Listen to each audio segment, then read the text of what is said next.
Deus seja louvado. Amém? Graça e paz mais uma vez. Assentem-se, por favor. Eu ministrei esse texto na terça-feira na devocional, mas quando eu preparei o sermão na semana passada, retrasada, Deus havia me dado 2 sermões no mesmo texto. E eu quero compartilhar com vocês.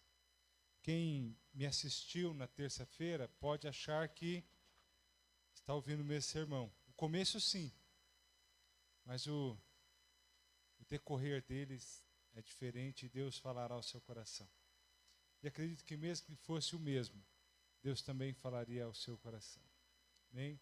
Isaías capítulo 41, versículo 8 até o 10, e depois versículo 14 apenas. Isaías 41. Obrigado, mãe.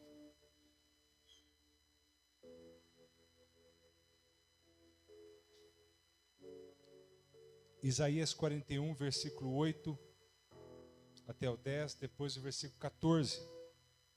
Diz assim: Mas vocês, Israel, ó meu servo, mas você, Israel, é meu servo, você é Jacó, meu primeiro escolhido, descendente do meu bom amigo Abraão.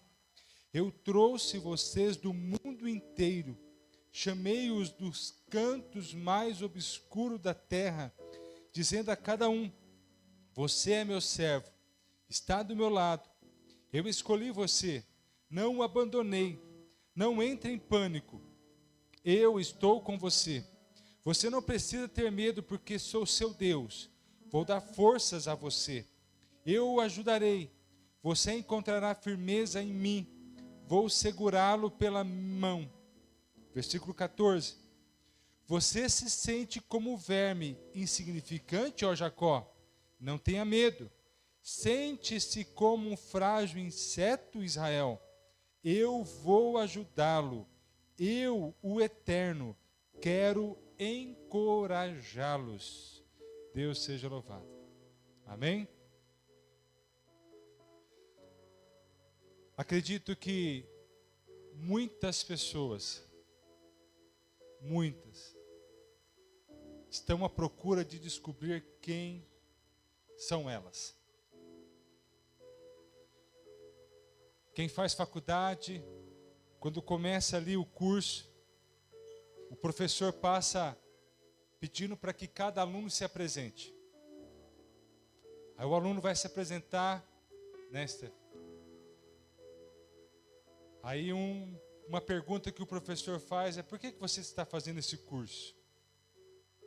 E pelo menos na minha área, na área de psicologia, a grande maioria daqueles jovens, e por que não dizer adolescentes jovens, a resposta é esta: eu quero descobrir quem sou eu. Eu quero descobrir o que eu gosto. Eu quero descobrir algo que motiva a minha vida.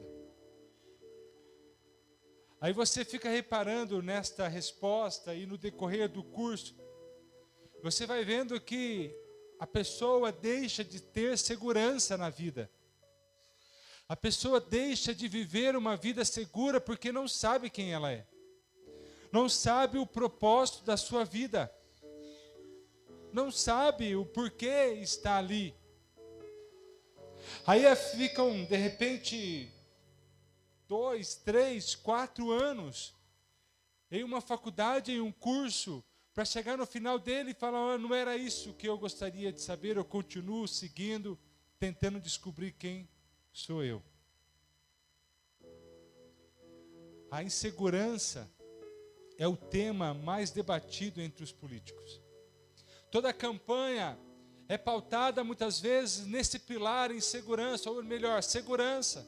O que vamos fazer pela segurança? O que vamos fazer para combater a insegurança, para combater o crime, para combater isso e aquilo, para trazer mais segurança à população? Aí chega no final de um mandato, chega no final, de repente, de uma reunião e não se descobre o que fazer, para dar mais segurança, as pessoas continuam inseguras. Percebe que a insegurança não vem só do fato de você correr um risco, mas a insegurança também vem através de quando você não sabe quem você é, de que você não sabe qual é o seu propósito, o porquê que você está aqui, o porquê Deus chamou você. E é interessante que o contexto do livro de Isaías não era o mais tranquilizador para o povo de Israel. Aliás, na época em que esse texto que lemos foi escrito, nós não podemos falar em reino de Israel, porque o reino já estava dividido. O reino norte, chamado de Israel, onde ficava Samaria, que parece por muitas vezes no ministério de Jesus, havia sido dominado pelos assírios em 722 antes de Cristo. Só restava então o reino sul, chamado de Judá, onde Isaías exerceu o seu ministério profético. É de Judá que Isaías se levanta e é usado por Deus para levar palavra ao povo de Israel, mas também para os reis e poderosos daquela nação. O reino da Síria havia tentado dominar Judá há alguns anos, e nós encontramos isso em Ezequiel, capítulo 36 e 37, mas foi frustrado, porque o Senhor deu grande livramento para o povo de Judá.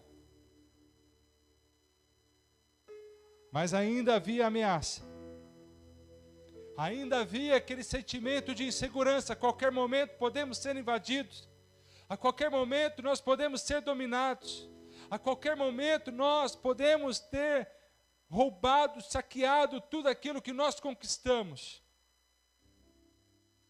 É mais ou menos Israel e Gaza, ou agora mais recente, Venezuela e Guiana, tentando ali, brigando por causa de um território, algo que está acontecendo aqui do nosso lado.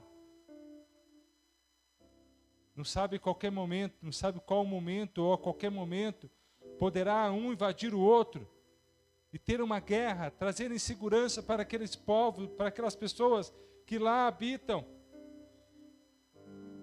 A qualquer momento pode soltar, sei lá, um foguete, uma bomba, como nós presenciamos nos jornais, entre Israel e Gaza,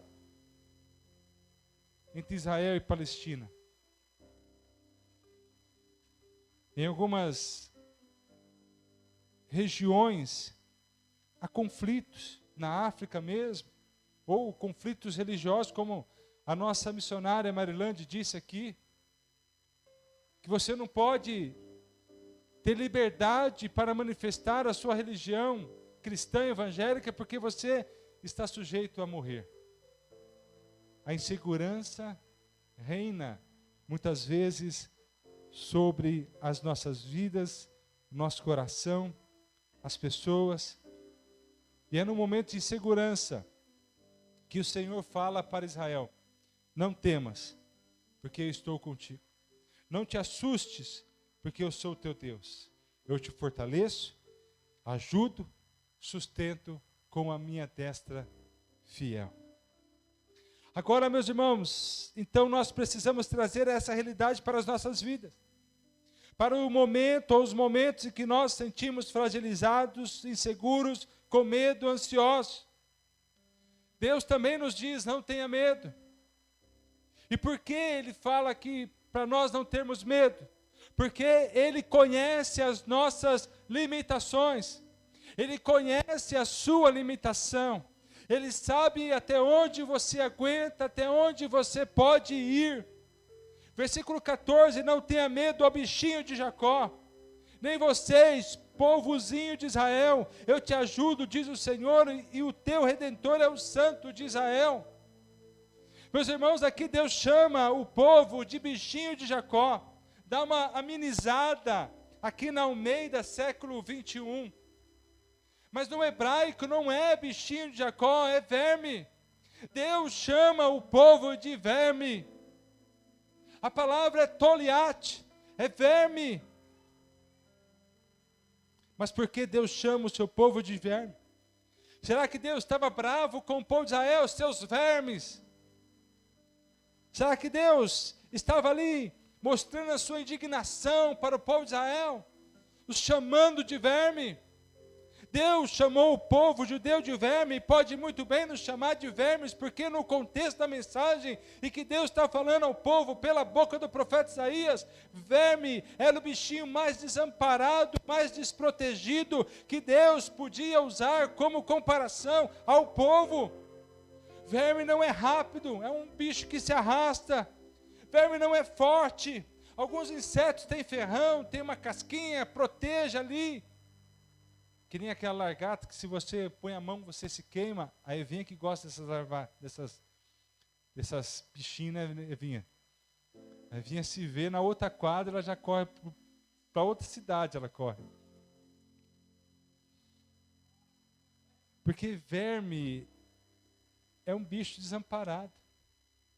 É um bicho que não consegue produzir o próprio alimento, ele precisa ali de ele é dependente. Se pensarmos dessa forma, então nós podemos ser chamados por Deus, somente por Deus, de vermes. Porque quando nós olhamos para as nossas vidas, olhamos para a onipotência de Deus, todo esse poder que Deus tem, então é fácil nos compararmos a vermes. Porque quem provê o sustento para nós é Deus.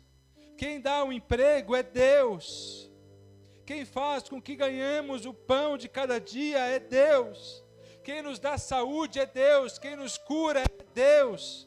Quem está no controle de nossas vidas é Deus. Quem nos protege é Deus. Quem nos livra de todo mal é Deus. Quem tem o poder da morte e da vida é Deus. Então nós dependemos dEle. Nós temos limitações, mas o Senhor que nós servimos não tem, e Ele conhece as nossas fragilidades, porque basta um vírus da gripe para nos matar, para nos deixar de cama, mas o Senhor é quem nos guarda, é o Senhor é quem nos sustenta em nossas fragilidades, e Ele está dizendo isso. Eu conheço a fragilidade de vocês, conheço os medos, conheço suas ansiedades, que toma conta das suas mentes, dos seus corações, quando vocês não conseguem enxergar, eu estou enxergando, e eu estou cuidando de vocês. Meu Deus, nós temos um Senhor que cuida de nós. Há um Deus que zela pelas nossas vidas. Há um Deus que sabe dos seus limites. Sabe que você não aguenta mais, sabe que você já não suporta mais, sabe que está pesado, sabe que está sofrido, Ele sabe de tudo isto, mas fique tranquilo, porque Ele está cuidando de você. Ele está cuidando de você. Jesus conhece tudo aquilo que eu e você podemos passar em matéria de medo, de ansiedade. Ele não está ofendendo você, não está ofendendo a mim quando nos chama de verme. Ele só está nos lembrando que somos limitados, que somos frágeis, e que Ele conhece bem essa fragilidade, porque Ele é Deus e conhece os nossos corações. Por isso Ele te diz nesta noite: não temas, não tenha medo. Não tenha medo do que você vai enfrentar. Não tenha medo do que pode acontecer.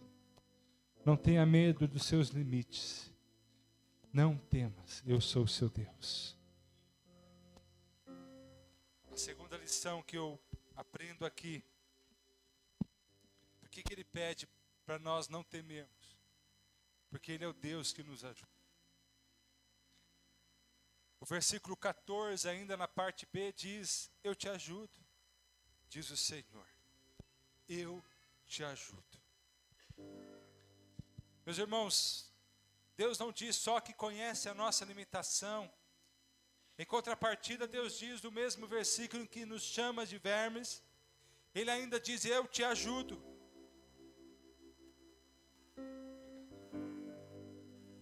É muito interessante que Deus use a palavra redentor.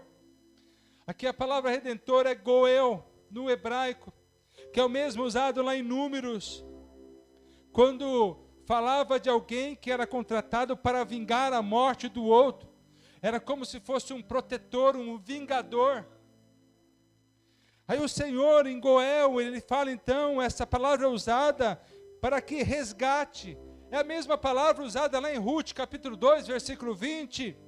Quando Noemi diz à sua nora, seja ele abençoado pelo Senhor, que não deixou de mostrar benevolência, nem para com os vivos, nem para com os mortos. Noemi ainda lhe disse, esse homem é parente nosso, um dos nossos resgatadores, Goel. Neste texto, Boaz é apontado como sendo o resgatador dos direitos hereditários da família de Noemi, sogra de Ruth. Então, quando aplicado nesse texto de Isaías, capítulo 41, versículo 14, Deus está dizendo de si mesmo, que Ele é o nosso protetor, que Ele é o nosso libertador, que Ele é quem nos ajuda. Ele está dizendo, não temas. O que fica subentendido aqui no texto é que eu e você não devemos temer nenhuma das situações que nos aprisionam ou que tiram nossa alegria de viver. Porque o Senhor é o nosso libertador, Ele é o nosso resgatador, é Ele quem nos tirou da garra do inimigo ou das garras do inimigo e nos trouxe para a sua presença, para a maravilhosa luz. Quando Deus chama o seu povo de verme, Ele nos diz para compreendermos que somos limitados diante das adversidades, mas quando Ele autodenomina Redentor, Ele está dizendo para nós pararmos de olhar para as nossas limitações e olhar para Ele, porque Ele é quem nos ajuda, é Ele quem nos salva, é Ele quem nos dá a vitória. A vitória não vem de braço humano, não vem da nossa força, mas vem daquele que nos ajuda. A vitória vem de Deus. A vitória vem de Deus. É isso que precisamos aprender. Nós insistimos, nós queremos lutar com as nossas forças, nós queremos fazer pelos nossos méritos, mas hoje Deus está dizendo, você tem limite, mas quando você olha para mim e depende da minha ajuda, você se torna vitorioso. É isso que Deus está dizendo para nós. Nós somos limitados, mas Deus é ilimitado. Ele é o nosso libertador, é o nosso resgatador. É esse Deus todo-poderoso que eu convido você a confiar. É no Deus que resgata, é no Deus que fortalece. A última lição que aprendemos aqui é que podemos não temer, e o Senhor fala para não temermos. Primeiro, porque Ele conhece os nossos limites. Segundo, que Ele fala que nos ajuda. E terceiro, eu fortaleço você quando estiver fraco. Não temas porque estou contigo. Não te assuste porque eu sou teu Deus. Eu te fortaleço, ajudo e sustento com a minha mão direita e fiel. Nós somos fortalecidos pelo Senhor. No texto que nós lemos, Isaías está transmitindo a mensagem do próprio Deus ao povo. Não tenha medo. Não tenha medo. Não tenha medo, e isso é repetido por diversas vezes.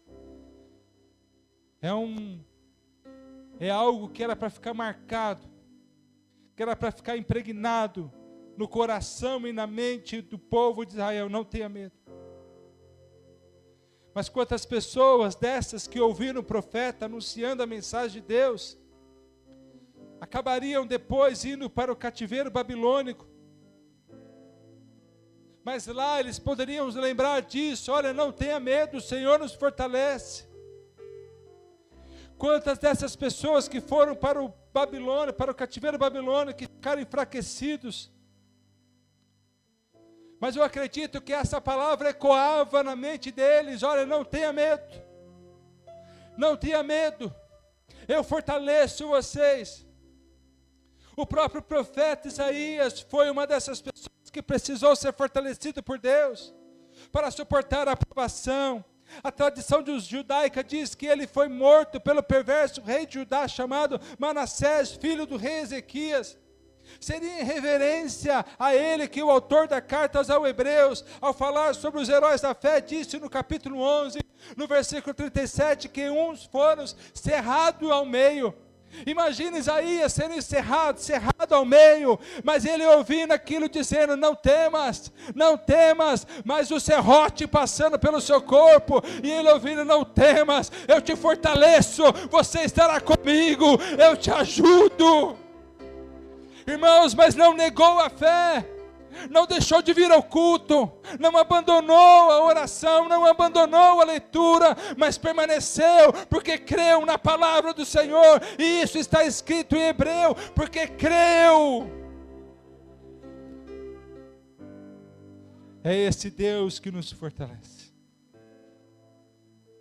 Há casos, meus irmãos, em que somente Deus nos fortalecerá, para que possamos continuar vivendo. Ao pensar sobre isso, sobre casos em que a provação durou o tempo da vida da pessoa, quantas pessoas lutam pela vida toda, quantas pessoas têm aquela enfermidade, carregam há anos, uma prova com o esposo que carrega há anos, uma prova com a esposa, com os filhos que carregam há anos. Nós precisamos aprender a nos fortalecer no Senhor, porque não sabemos quanto tempo essa prova vai passar, não sabemos quanto tempo a enfermidade vai durar, não sabemos quanto tempo a escassez vai durar, mas uma coisa nós podemos saber, que o Senhor nos fortalece. Em qualquer momento, em qualquer situação, Ele nos fortalece. A história diz que um homem estava orando silenciosamente, e um ateu estava do lado dele e olhou, viu que ele não tinha uma perna, entendeu que aquele homem estava orando e não satisfeito, resolveu tentar defender o seu ateísmo. Argumentou com aquele homem sobre a sua perna que não tinha mais, e em relação à sua oração, que era em vão, porque Deus não poderia trazer aquela perna de volta. E o ateu então fez uma pergunta para aquele homem que orava: você está orando para Deus devolver sua perna? O homem parou, olhou aquele ateu nos olhos e disse: não, eu não estou orando para que Deus devolva a minha perna. Eu estou orando para que Deus me ensine a viver sem ela. A lição que nós temos é essa. Pode ser que Deus nunca vai livrar, mas Ele pode nos aprender, pode nos ensinar a viver no meio do furacão. Pode ser que Ele nunca vai livrar você desse mar revolto, mas Ele vai ensinar você a viver nesse mar revolto. Ele vai fortalecer a sua vida, e você ficará ileso em nome do Senhor Jesus Cristo. Em nome do Senhor Jesus. Então nós precisamos pedir que Deus nos fortaleça, que Deus nos dê sabedoria, que Deus nos dê graça. Pode ser que você pergunte: pastor, mas eu quero uma resposta, eu preciso ouvir Deus me falando, porque isso aconteceu, porque o acidente, porque essa enfermidade, porque levou meu ente querido, porque eu fui mandado embora, porque isso. Há uma coisa importante que eu preciso dizer a vocês, meus irmãos. Há uma coisa que são coisas que estão ocultas aos nossos conhecimentos. Só conhece Deus, e nós vamos conhecer um dia nós iremos conhecer. Há um texto em Deuteronômio capítulo 29, versículo 29. Há coisas encobertas pertencem ao Senhor nosso Deus, mas as reveladas pertencem a nós e a nossos filhos para sempre, para que obedeçamos a todas as palavras desta lei. Há coisas que nós não saberemos, outras o Senhor revelará. Quem sabe por que aconteceu isso com meu filho, pastor? Eu não sei. Um dia, saindo de uma UTI, visitando uma adolescente que estava ali na UTI em coma, e as notícias não eram boas. A mãe me esperou lá fora E eu orei ao Senhor e Deus falou, eu vou recolhê-la nesta tarde. Eu ouvi a voz do Senhor dizendo, eu vou recolhê-la nesta tarde. E quando eu saí, a mãe veio a pergunta e disse, você viu, pastor, como a minha filha está bem? Eu olhei para aquela mãe e disse, Deus fará o melhor para sua filha. No outro dia eu estava no velório desta menina. E a mãe me abraçou e disse, Deus fez o melhor para minha filha, como o Senhor falou. Tem respostas, irmãos, que nós não vamos saber. Você vai chegar para mim e perguntar, pastor, quando que Deus vai responder as minhas orações? Eu não sei. Pastor, quando que Deus vai me curar? Não sei. Pastor, quando que Deus vai livrar meu filho? Não sei. Mas uma coisa eu sei. Nesse período em que você está enfrentando isso, Ele é contigo. Ele te fortalece. Ele não te abandona, porque está escrito na palavra, eu te ajudo, eu não te abandono, eu sustento você, não tenha medo, não te assombres, eu estou com você. Cabe nós tomarmos posse disso e vivemos esta presença, vivemos esta força, vivemos a companhia do Senhor, porque Ele não nos abandona. E no tempo certo Ele há de nos responder. E no tempo certo Ele há de fazer um milagre. No tempo certo nós iremos contemplar a beleza e a glória do Senhor.